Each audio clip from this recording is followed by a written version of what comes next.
kunda bitta patsientkani 2 marta punksiya amaliyotini bajarganmisiz? Bizda bugun shunaqa holat bo'ldi. 3-patsientkamiz 100 kilo bilan kelgandilar. Ulardan 5 tadan 7 tagacha mo'ljal qilgan edik. Patsientkani oldindan ogohlantirganman. Agar tuxumdonlaringizga dostуп yaxshi bo'lmasa, maksimal olishga harakat qilaman, chunki ichaklaringizga, ichki organlaringizga zarar bermaslik uchun deganman.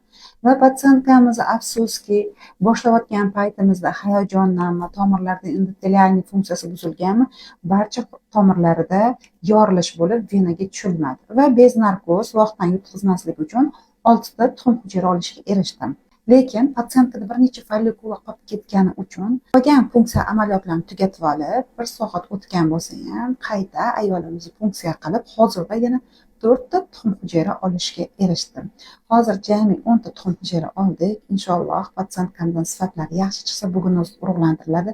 Sababi qayta programmada ham yana funksiya uchun alohida summa to'lanadi, qayta stimulyatsiyada yana alohida summada, katta summada yana gonadoterapiya oladilar. Shuning uchun patsientkamiz uchun har bir patsientka uchun har doim maksimal harakat qilamiz. Shuning uchun bemalol ishonib bizga murojaat qilishingiz mumkin. 3-patsientkamiz tayyorlayotganda reproduktolog katta xatosi ketgan. Nima uchun? Endokrinologdan o'tgan patsient mart oyida endokrinolog etapma-etap lecheniani yozgan, jigarida yog' bosish bo'lgan, hammasiga terapevt endokrinolog четко lecheniya yozgan.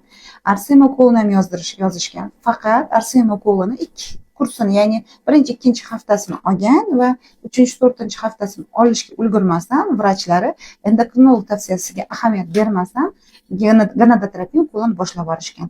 Vaholanki bunaqa patsientlar endokrinolog назначение bergandan keyin qabuliga qayta ko'rikdan o'tib, u ruxsat bergandan keyin stimulyatsiya boshlanishi kerak bo'lar edi.